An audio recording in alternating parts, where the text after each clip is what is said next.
अस्सलाम वालेकुम फ्रेंड्स, मैं हूं मोहम्मद वकास और आज के लेक्चर में मैं आपको सिखाऊंगा कि हम एमएस वर्ड में पैराग्राफ के ग्रुप को किस तरीके से यूज़ करेंगे और पैराग्राफ के ग्रुप में कितने कमांड्स हैं।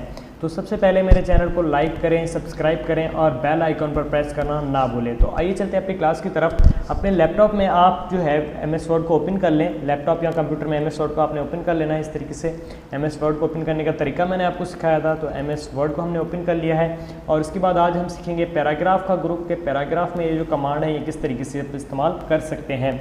तो पैराग्राफ के ग्रुप में ये जो कमांड है इन्हें इस्तेमाल करने के लिए हम यहाँ पर कुछ लिख लेते हैं। सबसे पहले हमारे पास आ जाता है, इसके अंदर बुलेट्स है, बुलेट्स के बाद नंबरिंग सिस्टम है, नंबरिंग के बाद यहाँ पर मल्टी लेवल लिस्ट है, उसके बाद है decrease indent, increase indent, left to right. तो ये सारे कमांड्स हम आज यूज़ करेंगे। सबसे पहले आ जाते हैं बुलेट्स के ऊपर। अगर यहाँ पर आप कुछ नाम लिख रहे हैं, मैं यहाँ पे साइज़ को थोड़ा सा बड़ा कर लेता हूँ ताकि आप इसको ईजीली नज़र आ सके। यहाँ पर मैंने लिख दिया एक नाम, ठीक है, नीचे भी मैंने एक इंटर करके न्यू लाइन पर हमने लिख दिया यहाँ पे और हम, ठीक है, इस तरीके से मैंने यहाँ पर लिख दिया कासिफ और ये मैंने आसिफ लिख दिया यहाँ पर, ठीक है। तो इस तरीके से ये नाम की लिस्ट मैंने बना दी। इस नाम की लिस्ट को अगर आपने कुछ स्टाइल वगैरह ऐड करना है तो वो आप इसकी स्टार्टिंग में ऐड कर सकते हैं। इनको सिलेक्ट करेंगे और बुलेट्स पर आ जाएंगे तो यहाँ पर ये बुलेट्स के टाइप आपको मिल जाएंगे। बहुत ज़्यादा टाइप्स हैं, जो आप अप्लाई करना हो, जो आपको अच्छा लगे वो आप इसके ऊपर अप्लाई कर सकते हैं इस तरीके से, ठीक है। तो ये मैंने इसके ऊपर ऐड कर दिया। अब अगर एक और नाम आपने लिखना है तो उसके लिए एक और बुलेट्स चाहिए होगा। तो दोबारा से हम वहाँ पर बुलेट्स में जाके ऑन नहीं करेंगे, जस्ट हम इसके आगे क्या करेंगे, एंटर को प्रेस करेंगे तो न्यू बुलेट ऑटोमेटिकली स्टार्ट हो जाएगा। तो आप इसके आगे कोई भी एक और नाम ऐड कर सकते हैं, जैसे कि मैं यहाँ पर लिख देता हूँ रहमान, ठीक है। तो इस तरीके से मैंने एक नाम को और लिख दिया, यानी कि आप इंटर करेंगे तो ऑटोमेटिकली न्यू बुलेट जो है वो स्टार्ट हो जाएगा। और इसी बुलेट को अगर ख़त्म करना है तो दोबारा से बिना कुछ लिखे आप इंटर करेंगे तो ये बुलेट्स जो है हमारा ख़त्म हो जाएगा। और इसी तरीके से अगर आपने ये स्टाइल वगैरह ऐड नहीं करना, आपने नंबर्स ऐड करने हैं तो नंबरिंग में आ जाएंगे। ये नंबर के टाइप्स हैं, जो आपको अच्छा लगे वो नंबर आप इसके अंदर अप्लाई कर सकते हैं। आप इसमें कैपिटल में ABC भी ऐड कर सकते हैं, इसके स्टार्टिंग में स्मॉल में भी ऐड कर सकते हैं, स्मॉल में और ज़्यादा स्मॉल में आप ऐड कर सकते हैं, रोमन में भी आप टेक्स्ट को ऐड कर सकते हैं, ठीक है। यानी कि जो आपको अच्छा लगे नंबरिंग का स्टाइल वो आप इसके ऊपर अप्लाई कर सकते हैं, ठीक है। तो ये थे नंबरिंग स्टाइल। और इसी तरीके से अगर आपने मल्टी लेवल लिस्ट का मतलब ये होता है कि अगर आप कोई बुक वगैरह बना रहे हैं तो उसकी स्टार्टिंग में जो टेबल ऑफ कंटेंट्स का पेजेस होता है, जिसके अंदर मतलब कि आप कंटेंट लिखे होते हैं बुक्स के, जैसे कि चैप्टर 1 हो गया, चैप्टर 2, चैप्टर 3, चैप्टर 4, इस तरीके से अगर आपने ऐड करने हैं तो ये टाइप्स हैं सारे, आप इसके अंदर ऐड कर सकते हैं। तो हम यहाँ पे चैप्टर वाली हेडिंग ले लेते हैं जिसके ऊपर लिखा है चैप्टर। तो ये देखिए स्टार्टिंग में आ गया chapter 1, chapter 2, chapter 3, chapter 4 and chapter 5। इस तरीके से अगर आपने आर्टिकल की हेडिंग बनानी है तो आप आर्टिकल की हेडिंग भी ले सकते हैं, आर्टिकल 1, आर्टिकल 2, यानी कि ये सारे हेडिंग स्टाइल्स हैं, जो आपको अच्छा लगता है वो आप इसके ऊपर अप्लाई कर सकते हैं। अगर ख़त्म करना है तो इन्हें हम कर देंगे नन कर देंगे, तो ये ईजिली ख़त्म हो जाएगा इस तरीके से, ठीक है। और उसके बाद हमारे पास इसमें आ जाता है अलाइन टेक्स्ट लेफ़्ट, यानी कि अगर आपने अपने पेज पर इंग्लिश लिखनी है तो इंग्लिश जाहिर सी बात है हम लेफ़्ट साइड से लिखते हैं। ये पेज में टोटल 3 अलाइनमेंट्स होती हैं इस पेज में। अलाइनमेंट्स यानी कि एक लेफ़्ट अलाइनमेंट होगी, दूसरी सेंटर है और तीसरी है राइट अलाइनमेंट। यानी कि अगर आपने इंग्लिश लिखनी है तो आप जाहिर सी बात है लेफ़्ट साइड से लिखेंगे, और अगर आपने उर्दू लिखनी है तो हम पेज के राइट साइड से लिखेंगे उर्दू, ठीक है। इसी तरीके से अगर हमने पेज के सेंटर से लिखना है तो सेंटर की अलाइनमेंट भी इन्होंने दी हुई है, सेंटर भी हम अप्लाई कर सकते हैं। अब यहाँ पर इन्हें मैं कट कर देता हूँ और यहाँ पर देखिए लेफ़्ट जो अलाइनमेंट है वो ऑलरेडी ऑन लगी हुई है, येलो कलर है, यानी कि ये ऑन है हमारी, ठीक है। इसकी शॉर्टकट की है Ctrl+L, ठीक है। तो यहाँ पर अगर मैं कुछ भी सेंटेंस लिख रहा हूँ, I am going to Karachi, तो ये देख सकते हैं लेफ़्ट साइड से हमारा लिखना स्टार्ट हुआ है। और इसी तरीके से अगर हमने सेंटर के पेज के सेंटर में से लिखना है तो हम क्या करेंगे, सेंटर वाली अलाइनमेंट पर क्लिक करेंगे, इसकी शॉर्टकट Ctrl+E है। तो ये जो हमारा कर्सर था लेफ़्ट साइड से सेंटर में आ चुका है। अब यहाँ से हम जो भी लिखेंगे वो सेंटर में स्टार्ट होगा। जैसे कि मैं लिख देता हूँ कि I am eating an apple, ठीक है। तो ये मैंने सेंटेंस एक लिखा है, ये बिल्कुल सेंटर से हमारा स्टार्ट हुआ है। इस तरीके से मैं न्यू लाइन पर आ जाता हूँ। और अगर आपने राइट साइड से लिखना है तो ये है अलाइन टेक्स्ट राइट, और राइट साइड इस्तेमाल होती है उर्दू लिखने के लिए। अगर आपने उर्दू लिखनी है अपने पेज के ऊपर तो हम राइट साइड से लिखेंगे। तो राइट साइड को ऑन करके, अगर आपके कंप्यूटर या लैपटॉप में उर्दू का कीबोर्ड इंस्टॉल होगा तो ही आप इसके अंदर लिख सकते हैं, अदरवाइज़ आप इसके अंदर नहीं लिख सकते। तो हमारे जो कंप्यूटर में जो है वो ऑन है उर्दू का कीबोर्ड, तो मैं ऑन कर लिया है हमने, ठीक है। तो यहाँ पर मैं अगर लिख देता हूँ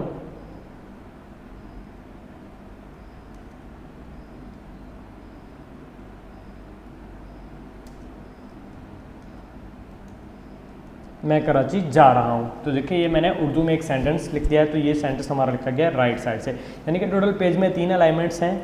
ये हमारी लेफ़्ट अलाइनमेंट हो गई, ये हमारी सेंटर अलाइनमेंट और ये हमारी हो गई राइट वाली अलाइनमेंट। तो टोटल ये 3 अलाइनमेंट्स हैं। अलाइन टेक्स्ट लेफ़्ट है, सेंटर है और उसके बाद है अलाइन टेक्स्ट राइट। तो इनको मैं ख़त्म कर देता हूँ सेलेक्ट ऑल करके, बैक स्पेस कर देते हैं हम। नॉर्मल हमारी जो है वो है लेफ़्ट अलाइनमेंट। तो उसके बाद हमारे पास आ जाता है जस्टिफाई। जस्टिफाई का मतलब ये होता है कि बोथ साइड इक्वल, यानी कि लेफ़्ट साइड और राइट साइड में जो आपका टेक्स्ट होगा दोनों को इक्वल रखना। जैसे कि यहाँ पर एक मैं पैराग्राफ मंगवा लेता हूँ। पैराग्राफ अगर आपने MS वर्ड में मंगवाना है तो आप एक फार्मूला अप्लाई करेंगे, आप इक्वल टू की शॉर्टकट की प्रेस करेंगे। सॉरी, ये उर्दू कीबोर्ड ऑन था तो हम यहाँ पे चेंज कर लेते हैं। आपने इक्वल टू को प्रेस करना है और यहाँ पर हम लिखेंगे रैंड।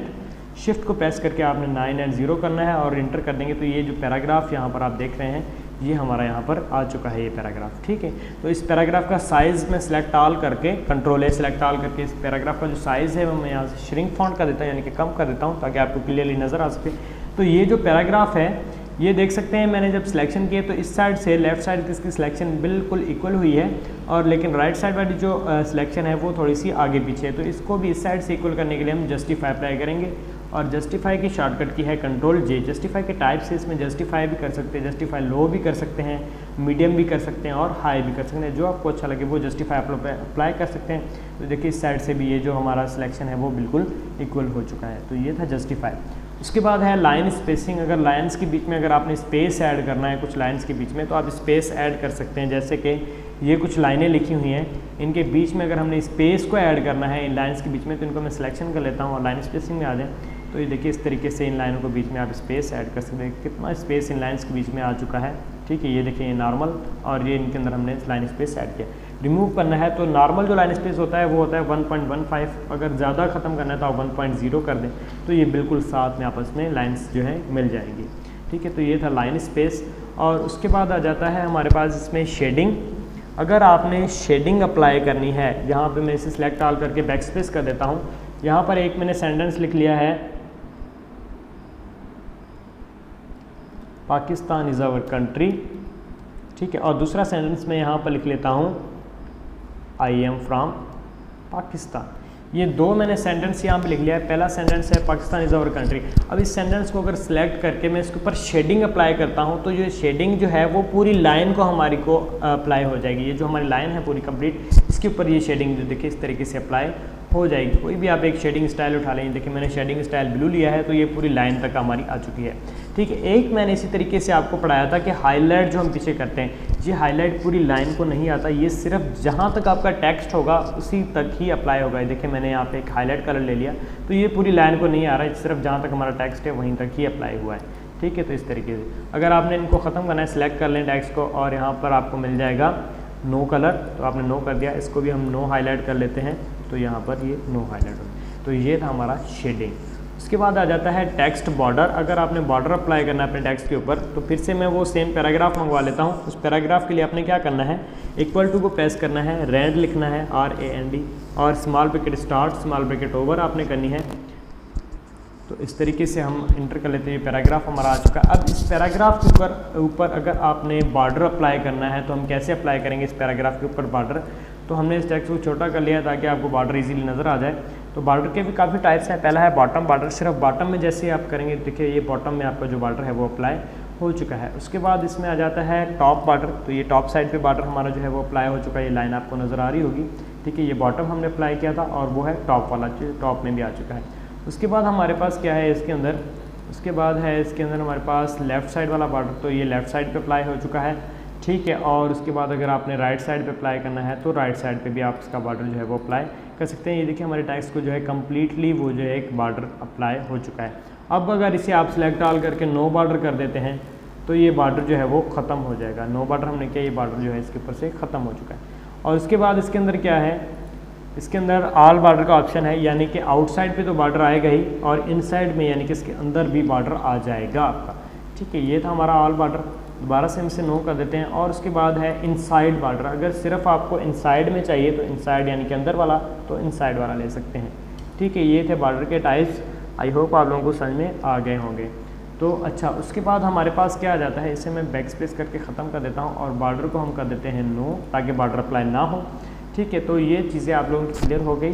ऊपर चलते हैं, ऊपर वाली लाइन में, रो में, ऊपर वाली रो में हम चलते हैं। वहाँ पर हमारे पास है डिक्रीज इंडेंट और इंक्रीज इंडेंट। पहले तो हमको ये पता होना चाहिए कि इंडेंट का मतलब क्या है। इंक्रीज़ और डिक्रीज़ की माना तो आप लोगों को पता होगी कि कम करना और ज़्यादा करना। इंडेंट का मतलब ये होता है कि पेज की लाइन, यानी कि जहाँ पर आपका कर्सर रखा हो, ये जो कर्सर हमारा यहाँ से स्टार्ट हो रहा है, ये आपको सही तरीके से शो होगा रूलर्स में। तो रूलर यहाँ पर हमारे पास ऑन नहीं है, हम रूलर को व्यू में जाके यहाँ पर रूलर पर टिक करते हैं तो ये देखिए रूलर यहाँ पर अप्लाई हो चुका है। ये हमारा हॉरिजेंटल है और ये जो है वर्टिकल रूलर है। तो यहाँ पर ये जो हमारा कर्सर है बिल्कुल इस इंडेंट, ये है इंडेंट, ये जो आपको निशान एक नज़र आ रहा है, पॉइंट एक नज़र आ रही है, इसे कहते हैं इंडेंट। देखिए लेफ्ट इंडेंट हमें पता, इस लेफ्ट इंडेंट को यानी पेज की लाइन को अगर आपने बढ़ाना है तो आप इंडेंट को इंक्रीज़ कर दें इस तरीके से। अब जो भी आप टेक्स्ट लिखेंगे वो यहाँ से लिखना स्टार्ट होगा। देखिए मैं कुछ भी एक टेक्स्ट लिख रहा हूँ तो जहाँ पर हमारी लाइन है बिल्कुल वहीं से, हमारी पेज की लाइन यहाँ पर सेट हमने कर दी है तो ये यहीं से लिखना स्टार्ट हो रहा है, ठीक है। अगर आपने इसे डिक्रीज़ करना है तो आप डिक्रीज़ कर दें तो ये इंडेंट जो है वो बिल्कुल अपनी पोजीशन पर आ चुका है। ये था इंक्रीज़ इंडेंट और डिक्रीज़ इंडेंट, इनकी शॉर्टकट कीज़ भी है। कंट्रोल एम से आप जो है वो इंडेंट को इंक्रीज़ कर सकते हैं कंट्रोल एम से, और कंट्रोल शिफ्ट एम करके आप इसको डिक्रीज़ भी कर सकते हैं। उसके बाद हमारे पास आ जाता है टेक्स्ट का डायरेक्शन है वो left to right text direction है और राइट टू लेफ़्ट, यानी कि आप जो टेक्स्ट लिख रहे हैं वो लेफ़्ट साइड से राइट साइड तक जाएगा, ये है लेफ़्ट टू राइट। और अगर आपने उर्दू में लिखना है, जैसे कि मैंने आपको बताया था कि आपने अगर उर्दू लिखना है तो हम कौन सा डायरेक्शन लेंगे, राइट टू लेफ़्ट, यानी कि हम राइट साइड से लिखना स्टार्ट करें तो वो लेफ़्ट साइड को जाएगा। इस तरीके से हमारा कर्सर भी यहाँ पे आगे जो भी हम लिखेंगे वो हमारा राइट से लेफ़्ट साइड पर अप्लाई होता जाएगा, ठीक है। उसके बाद आ जाता है इसमें सॉर्ट, यानी कि तरतीब और गैर तरतीब, असेंडिंग और डिसेंडिंग जिसे इंग्लिश में कहा जाता है, वो किस तरीके से होगा। यहाँ पर मैं कुछ काउंटिंग लिख लेता हूँ 1 4 2 3 6 5 7 9 8। तो ये आप देख सकते हैं बिल्कुल मैंने गलत लिखी है जी, आप लोग यही देख रहे हैं कि मैंने बिल्कुल गलत लिखा है, ठीक है, क्योंकि नंबर इस तरीके से सीरीज़ में नहीं होते। तो हमने इसको सीरीज़ देना है, इसको सिलेक्ट करेंगे हम, सिलेक्ट करने के बाद सॉर्ट पर क्लिक करेंगे। सॉर्ट पर जैसे हमने क्लिक किया, ये यहाँ पर नंबर लिखे हैं तो ऑटोमेटिकली ये जो टाइप होगा सॉर्ट का वो नंबर में कन्वर्ट हो जाएगा। और ये सेंडिंग पर क्लिक करके हम जैसे इसे ओके करेंगे तो ये देखिए अभी बिल्कुल काउंटिंग हमारी सीधी हो चुकी है 1 2 3 4 5 6 7 8 9, ठीक है। अगर दोबारा से आपने इसकी पोजीशन को ख़राब करना है, यानी कि दोबारा से आपने असेंडिंग डिसेंडिंग करना है, यानी कि ख़राब करना है, तरतीब को ख़राब करना है, तो आप इसके क्या करेंगे, डिसेंडिंग पर क्लिक कर देंगे और ओके कर देंगे। तो देखें उल्टा स्टार्ट हो गया 9 8 7 6 5, यानी कि ये डिसेंडिंग हो गया, तरतीब में नहीं, ठीक है। असेंडिंग करके आप इसे तरतीब दे सकते हैं और डिसेंडिंग करके आप इसे गैर तरतीब कर सकते हैं। उसके बाद अगर यहाँ पर ABC लिखी हो, जैसे कि मैंने लिख दिया B A D C F, तो यहाँ पर मैं इंटर करके लिख देता हूँ, तो ये देखिए ये भी हमने गलत लिखी है सारी। तो इसे आपने सेलेक्ट करके अगर असेंडिंग करना है तो यहाँ पर पहले नंबर था तो यहाँ पर टाइप नंबर आ रहा था, अभी हमने ABC लिख दिया अल्फ़ाबेट से, यहाँ पर टाइप जो है वो टेक्स्ट हो गया। इसे आप असेंडिंग करके ओके कर दें तो ये देखिए बिल्कुल तरतीब से हमारा आ चुका है। ये था असेंडिंग और डिसेंडिंग। उसके बाद लास्ट वाला जो पैराग्राफ में ऑप्शन है वो है शो एंड हाइड का। शो एंड हाइड हमें ये शो करवाता है कि आपने अपने कीबोर्ड में से कितनी दफ़ा इंटर का बटन प्रेस किया है। इंटर हम न्यू लाइन के लिए करते हैं, तो देखिए हमें पता नहीं चल रहा कि हमने कितनी दफ़ा इंटर किया है, या फिर आपने स्पेस का बटन जो है वो कितनी दफ़ा प्रेस किया है अपने कीबोर्ड में से, स्पेस का बटन, ठीक है। या फिर आप टैब का जो बटन यूज़ करते हैं, कीबोर्ड में टैब का बटन होता है स्पेस ज़्यादा देने के लिए, तो इन चीज़ों को देखने के लिए, ये हिडन होती है, इन चीज़ों को देखने के लिए हम शो एंड हाइड पर क्लिक करते हैं। तो ये देखें ये जो क्यू टाइप बन के आ रहा है, ये इसका मतलब है आपने कितनी दफ़ा इंटर किया है। मैं दोबारा से इंटर कर रहा हूँ तो देखिए क्यू बन के आ रहा है, यानी कि आपने इतनी दफ़ा इंटर किया, आप इजीली काउंट कर सकते हैं। और ये जो डॉट डॉट बन के आ रहा है, डॉट डॉट का मतलब ये है कि आप कितनी दफ़ा स्पेस को प्रेस कर रहे हैं, ठीक है। और ये जो एरो बन के आया यहाँ पर, एरो ये देख रहे हैं आप, ये जो एरो ये इसलिए आता है कि आपने कितनी दफ़ा टैब के बटन को प्रेस किया है, ठीक है। तो इस तरीके से, और इनको अगर आपने ख़त्म करना है तो हम शो एंड हाइड पर दोबारा क्लिक करेंगे तो ये चीज़ें ख़त्म हो जाएंगी।